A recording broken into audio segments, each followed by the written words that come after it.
মতবিরোধ নয়, দ্রুত ডাকসু নির্বাচনের দাবি শিক্ষার্থীদের। প্রস্তুতি নিচ্ছে প্রশাসন। আগে গঠনতন্ত্রের সংস্কার চায় ছাত্রদল।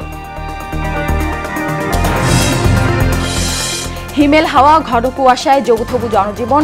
পঞ্চগড়ে সর্বনিম্ন তাপমাত্রা 7.9। বিপাকে খেটে খাওয়া মানুষ।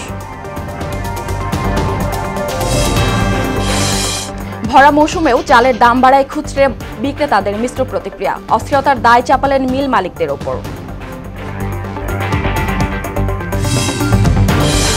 এবং গাজায় কার্যকর হচ্ছে আকাঙ্ক্ষিত যুদ্ধবিরতি চুক্তি, তবু থেমে নেই আগ্রাসন। ইসরায়েলি হামলায় আরও 23 ফিলিস্তিনি নিহত।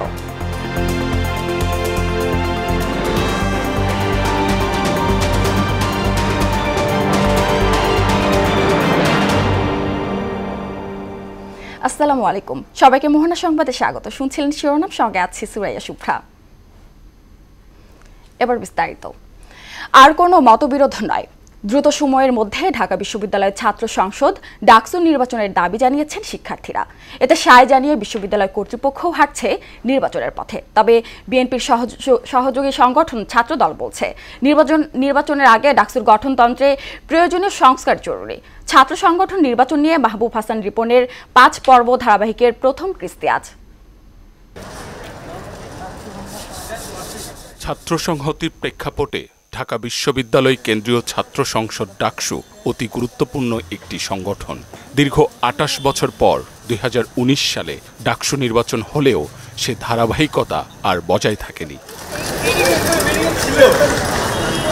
গেল 5 আগস্ট শেখ হাসিনা সরকারের পতনের পর এখন দাবি উঠেছে নতুন নির্বাচনের। তবে তার আগে নতুন পরিবেশে ডাকসুর গঠনতন্ত্রে প্রয়োজনীয় সংস্কার দেখতে চান শিক্ষার্থীরা। বিভিন্ন পর্যায়ে একটা সংস্কার, গঠনতন্ত্র সবকিছু মিলায়ে একটি পরিস্থিতি আমার মনে হয় না খুব তীব্রভাবে ডাকসুর জন্য অনুকূল। ছাত্রদের যে জন আকাঙ্ক্ষা আছে, সে আকাঙ্ক্ষা বোঝার যে একটা ক্যাপাসিটি, তাদের যে একটি ধরনের মানুষকে বোঝার যে একটি ক্ষমতা, সেটা যেন তৈরি হয়, এই প্রত্যাশা আমরা রাখি। তো শিক্ষার্থী নির্বাচন হচ্ছে, শিক্ষার্থীর কথাকেই যেন আমরা গুরুত্ব দিই, অন্য কোনো থার্ড পার্টি যাতে না আসে। নির্বাচিত ডাকসুর মধ্য দিয়ে ঢাকা বিশ্ববিদ্যালয়ের সাধারণ শিক্ষার্থীদের কথাটা যেন তাদের মধ্য দিয়ে ফুটে ওঠে আর কি। বর্তমানে বিশ্ববিদ্যালয় ডাকসুর থেকে আরো অনেক গুরুত্বপূর্ণ দিক আছে যেখানে আগে সংস্কার দরকার।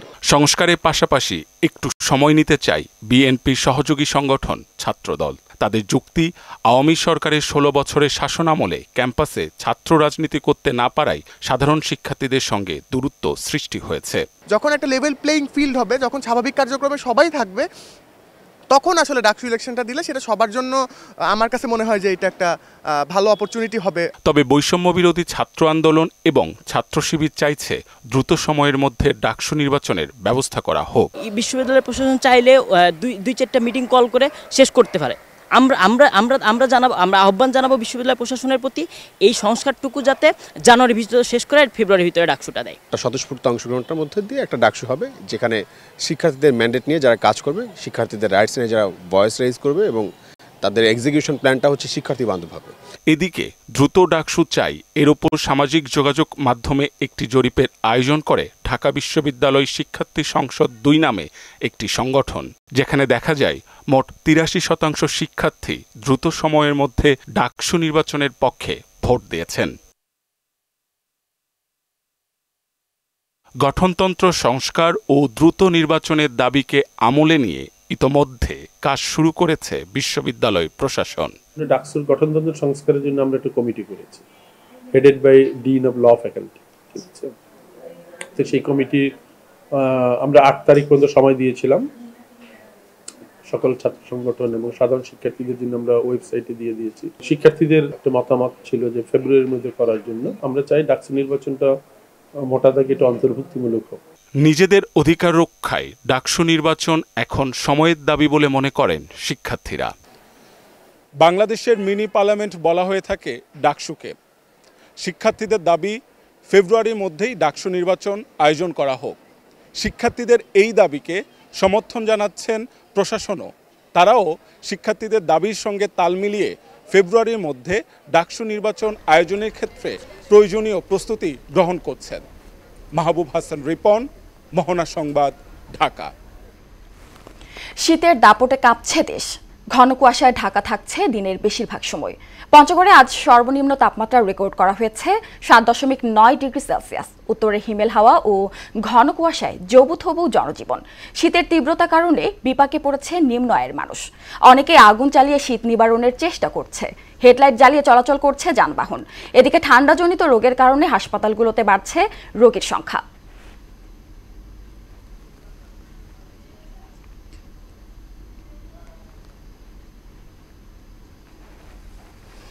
দেশের অন্যতম বড় চালের মোকাম কুষ্টিয়ার খাজানগরে ভরা মৌসুমেও নতুন করে চালের দাম বেড়ে যাওয়ায় মিশ্র প্রতিক্রিয়া দেখা গেছে খুচরা বিক্রেতাদের মাঝে। তাদের অভিযোগ, বরাবরের মতো ধানের দাম বৃদ্ধির অজুহাতে চালের দাম বাড়িয়েছেন মিল মালিকরা। মিলন খন্দকারের প্রতিবেদন, জানাচ্ছেন বুসরা জাহান। কুষ্টিয়ার খাজানগর বৃহৎ চালের মোকামেও চালের বাজার ঊর্ধ্বগতি। মিনিকেট, নাজিরশাইল, জিরাশাইল, কাজললতা সহ সব ধরনের চালই কিনতে হচ্ছে বেশি দামে। কোনো যৌক্তিক কারণ ছাড়াই সম্প্রতি প্রায় সব ধরনের চালের বাজার কেজিতে 7 থেকে 8 টাকা করে বেড়েছে। এতে অস্বস্তিতে ভোক্তারা। এই ধানের ভরা মৌসুমের পরেও চাউলের দাম বেড়েছে, এটা আসলে একটা প্রশ্নবিদ্ধ। যে 500 টাকা আয় করি, এই টাকাতে তো 2-3 কেজি চাল কিনতে গেলেই আর হচ্ছে না। ফ্যামিলি চালাতে খুব কষ্ট হয়ে যায়। 1 কেজি চাল কিনতে যদি এত টাকা শেষ হয়ে যায়। শুধুমাত্র চাউলটা কেন আমাদেরকে এত দামে কিনে খেতে হবে? আমরা এই যে কুষ্টিয়ার বাসিন্দা, কুষ্টিয়াতে চাউলের উৎপাদন হয়, এখানে এত অটো রাইস মিল, কিন্তু আমরা কিনতে পাচ্ছি না। ধানের দাম বৃদ্ধিতে বেড়েছে চালের দাম। মিল মালিকদের এমন কথায় মিশ্র প্রতিক্রিয়া দেখা গেছে খুচরা বিক্রেতাদের মধ্যে। মিল রেট থেকেই চালের দামটা আমদানির সাথে সমতা রেখে বাড়াই দেওয়া হলো। তো পরবর্তীতে এখানে বাজার নির্ধারণের মিটিং হয়েছে, এখানে মনিটরিং আসছে, তারা দেখছেন, তারা দেখে একটা বাজার একটা নীতিমালা আছে, সেই তার আলোকে আমাদের একটা ফিক্সড করে দিয়েছেন। বাজার মনিটরিং এর কাজ চলমান আছে জানিয়ে জেলা প্রশাসক বললেন, নির্বাহী ম্যাজিস্ট্রেট ও আইন শৃঙ্খলা বাহিনীর মাধ্যমে মোবাইল কোর্ট পরিচালনা করা হচ্ছে। বললেন, সিন্ডিকেটে জড়িতদের বিরুদ্ধে ব্যবস্থা নেওয়া হবে। বর্তমান যে বাজার মনিটরিং এর কার্যক্রম চলমান রয়েছে, তার মধ্যে আমাদের নিয়মিত মনিটরিং করা হচ্ছে আমাদের কর্মকর্তাদের মাধ্যমে। সিন্ডিকেটের মূলে যে সমস্ত যারা জড়িত রয়েছে তাদের খুঁজে বের করার জন্য আমাদের প্রচেষ্টা অব্যাহত রয়েছে। তাদেরকে যথাযথ আইনের আওতায় আনা হবে। নিয়মিত মনিটরিং এর মাধ্যমে চালের বাজার যাতে সহনীয় রাখা হয়, এমনটা প্রত্যাশা ভোক্তাদের। বুসরা জাহান, মোহনা সংবাদ। বাংলাদেশ জাতীয়তাবাদী দল বিএনপির প্রতিষ্ঠাতা, বহুদলীয় গণতন্ত্রের প্রবর্তক শহীদ প্রেসিডেন্ট জিয়াউর রহমান বীর উত্তমের 89তম জন্মবার্ষিকী আজ। 1936 সালের এই দিনে বগুড়া জেলার গাবতলী উপজেলার বাগবাড়িতে জন্মগ্রহণ করেন তিনি। বর্ণাঢ্য কর্মজীবনের অধিকারী শহীদ জিয়াউর রহমান বাংলাদেশের গণমানুষের কাছে মহান স্বাধীনতার ঘোষক, বাংলাদেশি জাতীয়তাবাদের প্রবক্তা ও বহুদলীয় গণতন্ত্রের প্রতিষ্ঠাতা হিসেবে সমাদৃত। 1978 সালের 1 সেপ্টেম্বর জিয়াউর রহমান সময়ের প্রয়োজনে প্রতিষ্ঠা করেছিলেন বাংলাদেশ জাতীয়তাবাদী দল বিএনপি। 1981 সালের 30 মে একদল বিপথগামী সেনা সদস্যের হাতে চট্টগ্রাম সার্কিট হাউসে শাহাদত বরণ করেন দেশপ্রেমিক এই রাষ্ট্রনায়ক। রাজধানীর শেরে বাংলা নগরে তাকে সমাহিত করা হয়। সিরাজগঞ্জের বিভিন্ন উপজেলায় মধু সংগ্রহে ব্যস্ত সময় পার করছেন মৌচাষীরা। মধু সংগ্রহে সরিষা খেতে বসানো হয়েছে বাক্স। সংশ্লিষ্টরা বলছেন, সরাসরি মাঠ পর্যায়ে কোম্পানিগুলো মধু সংগ্রহ করলে চাষিরা আরও লাভবান হতেন। সোহেল রানার প্রতিবেদন, জানাচ্ছেন শারমিন স্বর্ণা। সিরাজগঞ্জের চলনবিল সহ বিভিন্ন উপজেলার মাঠে এখন হলুদ ফুলের সমারোহ। এসব ক্ষেতে 20,000-এর অধিক মৌবাক্স স্থাপন করে সংগ্রহ করা হচ্ছে মধু। এখানে কাজ করছে প্রায় 250 শতাধিক চাষি। চাষিরা প্রতি সপ্তাহে একবার বাক্সগুলো থেকে বিশেষ পদ্ধতিতে মধু সংগ্রহ করছেন। মৌমাছি মধু সংগ্রহ করায় ফুলে পরাগায়ন হয়ে বাড়ছে সরিষার ফলনও। আমরা মৌমাছি প্রদর্শন করি, প্রতিটা বক্সে কি কাজ করা লাগে। আমাদের এখানে কাজ করি হলে আমাদের লোকজন ফ্রেম নিয়ে এসে দেয়, আমি সিল কেটে নিয়ে এসে মেশিনে দিয়ে হারভেস্ট করে এটা মধু সংগ্রহ করি। শস্য লাভজনক, অল্প খরচে চাষ ভালো হয়। সিন্ডিকেট ভেঙে নির্ধারিত দাম এবং আধুনিক মৌবাক্স বিতরণ, মধু সংরক্ষণে প্লান্ট স্থাপন সহ কোম্পানিগুলো সরাসরি মধু সংগ্রহ করলে চাষিরা আরও লাভবান হবেন। সরিষার মৌসুম থেকে আমাদের মধু ঋতু শুরু হয়। সরিষার ফুল ফোটার সঙ্গে সঙ্গে আমরা মৌ কলোনিগুলো মাঠে নিয়ে এসে প্রতিস্থাপন করি এবং তার পরিচর্যা করি। বিদেশে থেকে কিছু প্রশিক্ষক নিয়ে এসে আমাদের বেকার যুবকদের, শিক্ষিত যুবকদের যদি মনে হয় যে ট্রেনিং করায় এই শিল্পের ভিতরে নামায়, তাহলে চাকরির পিছনে ধরে লাগবে না, আর তারাও লাভবান হবে, কৃষক লাভবান হবে, দেশ লাভবান হবে। সিরাজগঞ্জে সবচেয়ে বেশি সরিষা চাষ হচ্ছে জানিয়ে কৃষি কর্মকর্তা বলেন, চলতি বছর জেলায় প্রায় ৮৮,০০০ হেক্টর জমিতে সরিষা চাষ হয়েছে। প্রায় ২৫০ জনের মতো মোবাইল আছে যারা বিভিন্ন সরিষা মাঠে তারা মধুর বাক্স বাসায় মধু আহরণ করে থাকে। আমাদের এবার ৩৮২ মেট্রিক টন মধু আহরণের চাহিদা ছিল, তাতে আশা করছি আমাদের প্রায় 11.5 কোটি টাকার মধু উৎপাদন হবে। এবছর সিরাজগঞ্জে ৩৮২ মেট্রিক টন মধু সংগ্রহের লক্ষ্যমাত্রা নির্ধারণ করা হয়েছে। শারমিন স্বর্ণা, মোহনা সংবাদ। দেশের বাইরের খবর। দীর্ঘ ১৫ মাসের বেশি সময় ধরে চলমান বিধ্বংসী যুদ্ধের অবসানে অবশেষে গাজায় কার্যকর হতে যাচ্ছে বহু আকাঙ্ক্ষিত যুদ্ধবিরতি চুক্তি। তবে এই যুদ্ধবিরতির আগেও সেখানে চলছে হত্যাযজ্ঞ। ফিলিস্তিনের অবরুদ্ধ এই ভূখণ্ডে ইসরায়েলি বর্বর হামলায় কমপক্ষে আরও ২৩ ফিলিস্তিনি নিহত হয়েছেন। এতে করে উপত্যকাটিতে নিহতের মোট সংখ্যা প্রায় ৪৭,০০০-এর কাছাকাছি পৌঁছে গেছে। এছাড়া ২০২৩ সালের অক্টোবর থেকে চলা এই হামলায় আহত হয়েছেন আরও লক্ষাধিক ফিলিস্তিনি। গাজায় ধ্বংস হওয়া বাড়ির ধ্বংসস্তূপের নিচে এখনও ১০,০০০-এরও বেশি লোক নিখোঁজ রয়েছেন। মোহনা টেলিভিশনের শেরপুর জেলার প্রতিনিধি প্রয়াত সাংবাদিক রেজাউল করিমের পরিবারের পাশে দাঁড়িয়েছে মোহনা পরিবার। শ্রীবর্দীতে গ্রামের বাড়িতে কবর জিয়ারতের পর আয়োজন করা হয় মিলাদ মাহফিলের। এরপর রেজাউলের পরিবারের সদস্যদের হাতে তুলে দেওয়া হয় আর্থিক সহায়তা। গণমানুষের টেলিভিশন হিসেবে মোহনা এ ধরনের উদ্যোগ অব্যাহত রাখবে এমন প্রত্যাশা সবার। মইনুল হোসেন প্লাবনের প্রতিবেদন, জানাচ্ছেন আফরিন পপি। গত ১৭ নভেম্বর হৃদরোগে আক্রান্ত হয়ে মারা যায় মোহনা টেলিভিশনের শেরপুর জেলা প্রতিনিধি সাংবাদিক রেজাউল করিম। তার আকস্মিক মৃত্যুতে দিশেহারা হয়ে পড়েছেন তার স্ত্রী ও সন্তানেরা। এ অবস্থায় তার পরিবারের পাশে দাঁড়িয়েছে মোহনা পরিবার। বৃহস্পতিবার বিকেলে রেজাউল করিমের স্মরণে তার গ্রামের বাড়িতে মিলাদ মাহফিল ও কবর জিয়ারত অনুষ্ঠিত হয়। এ সময় মোহনা টেলিভিশনের ন্যাশনাল ডেস্ক ইনচার্জ ও senior news presenter Mahmud Hossain, Sherpur press ক্লাবের সাবেক সভাপতি রফিকুল ইসলাম আধার, শ্রীবর্দী প্রেস ক্লাবের সাধারণ সম্পাদক তারেক মোহাম্মদ রানা, মোহনা টেলিভিশনের ময়মনসিংহ জেলা প্রতিনিধি মফিজ উদ্দিন, জামালপুর জেলা প্রতিনিধি ওসমান হারুনি, শেরপুর জেলা প্রতিনিধি ময়নুল হোসেন প্লাবন, প্রয়াত সাংবাদিক রেজাউল করিমের জামাতা সাদ্দাম হোসেন সহ অন্যরা উপস্থিত ছিলেন। তার সাংবাদিকতার প্রায় ৩০ বছর দেখেছি আমি। অত্যন্ত দায়িত্বশীলতার সাথে তিনি দায়িত্ব পালন করতেন। ভালো লোক ছিল, তার জন্য আমরা সবাই দোয়া করি। তৃণমূল সাংবাদিকতায় শেরপুর অনেক অবদান রেখেছেন। তার সাথে উনি বিভিন্ন সংবাদ পরিবেশন করেছেন। অবশ্যই সবার কাছে আমি কৃতজ্ঞতা প্রকাশ করছি। পরে রেজাউল করিমের স্ত্রী ও সন্তানের হাতে মোহনা টেলিভিশনের পক্ষ থেকে নগদ ২ লাখ টাকার আর্থিক অনুদান তুলে দেওয়া হয়। এতে কর্তৃপক্ষ ও সহকর্মীদের প্রতি কৃতজ্ঞতা প্রকাশ করেন তারা। জামাই অনেকদিন থেকে মোহনা টেলিভিশনে কাজ করে আসছে, এখন তিনি ইন্তেকাল করছেন। এখন আমাদের ফ্যামিলিটা অসহায়। আব্বু মারা যাওয়ার পরে মোহনা টিভি আমাদের কিছু আর্থিক অনুদান দিছে, এ নিয়ে আমরা অনেক কৃতজ্ঞ। আশা করি মোহনা টিভি সবসময় আমাদের পাশে থাকবে। মোহনা টেলিভিশনকে জনগণের টেলিভিশন উল্লেখ করে national desk incharge Mahmud Hossain বলেন, রেজাউলের পরিবারের মতো আগামীতেও সহকর্মীদের পাশে থাকবে মোহনা পরিবার। মোহনা পরিবারের সদস্যরা যেভাবে তার পরিবারের পাশে দাঁড়িয়েছে, এটা একটা অনুকরণীয় দৃষ্টান্ত এবং ভবিষ্যতে এই ধারা অব্যাহত থাকবে এবং এই বন্ধন আরো সুদৃঢ় হবে। মোহনা টেলিভিশন পেশাদারিত্বের সাথে গণমানুষের কথা বলবে, মানুষের কল্যাণে কাজ করবে, এমন চাওয়া শেরপুরবাসীর। আফরিন পপি, মোহনা সংবাদ। শীতের খবর জানাতে পঞ্চগড় থেকে আমাদের সঙ্গে যুক্ত হচ্ছেন সহকর্মী জামিল চৌধুরী ডলার। জামিল, শীত পরিস্থিতি আজ কেমন দেখছেন এবং জেলায় ঠান্ডা জনিত কারণে হাসপাতালে রোগীর সংখ্যা কত?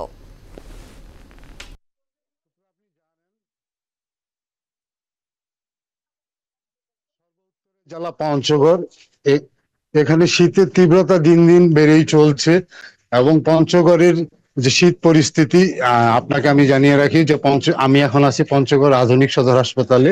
এখানে যে শীতকালীন যে শীত রোগীরা, বয়স্ক এবং শিশুরা শীতের তীব্রতার কারণে তারা দুনিয়ার আপনাকে বিভিন্ন রোগের মধ্যে ভুগতেছে, বিশেষ করে সর্দি, জ্বর, কাশি, পাতলা পায়খানা এবং পঞ্চগড় আধুনিক সদর হাসপাতালে 100 শয্যা বিশিষ্ট যে হাসপাতালটি, এখানে আপনার এই ধারণ ক্ষমতার থেকে এবং হসপিটাল ফ্লোরে অনেক রোগী অবস্থান করতেছে।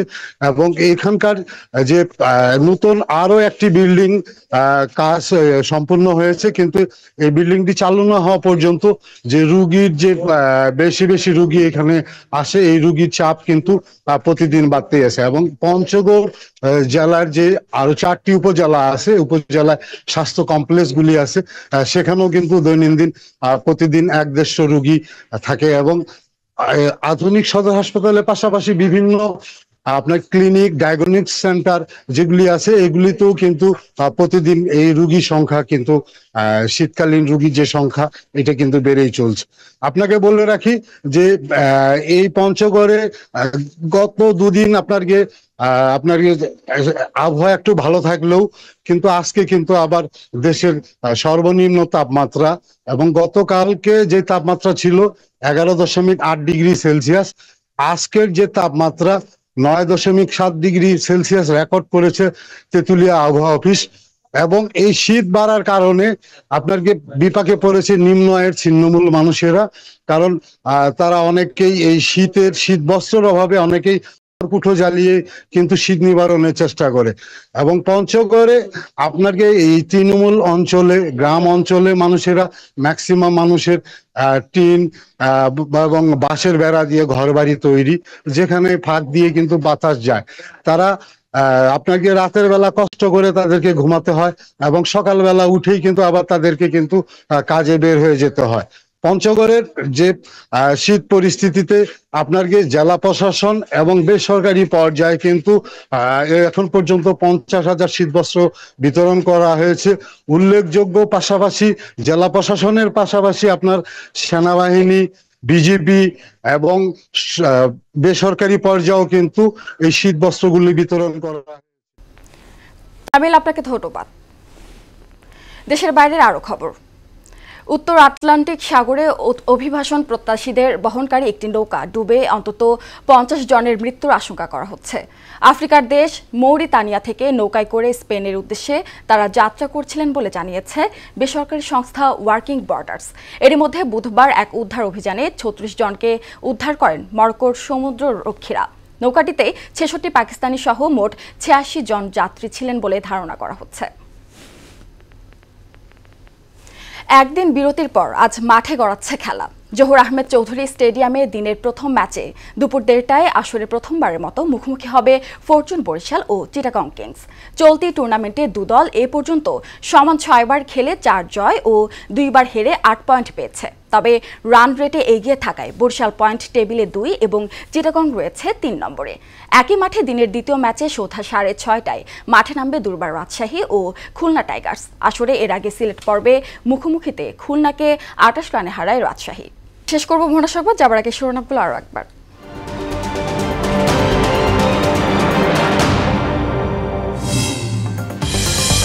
মতবিরোধ নয়, দ্রুত ডাকসু নির্বাচনের দাবি শিক্ষার্থীদের। প্রস্তুতি নিচ্ছে প্রশাসন, আগে গঠনতন্ত্রের সংস্কার চায় ছাত্রদল।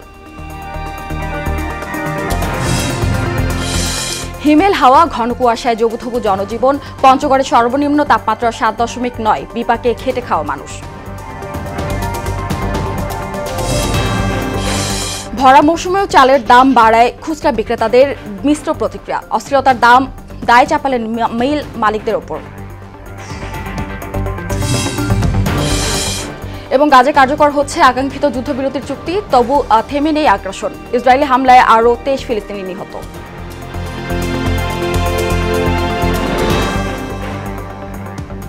এ ছিল মোহনা সংবাদে। পরবর্তী সংবাদ দুপুর 1টায়। এর আগে সংবাদ এক নজরে দেখবেন দুপুর 12টায়। মোহনার সবশেষ খবর জানতে ভিজিট করুন www.mohana.tv। সংবাদ দেখতে পারেন ফেসবুক, ইউটিউবেও। এতক্ষণ সঙ্গে থাকার জন্য ধন্যবাদ।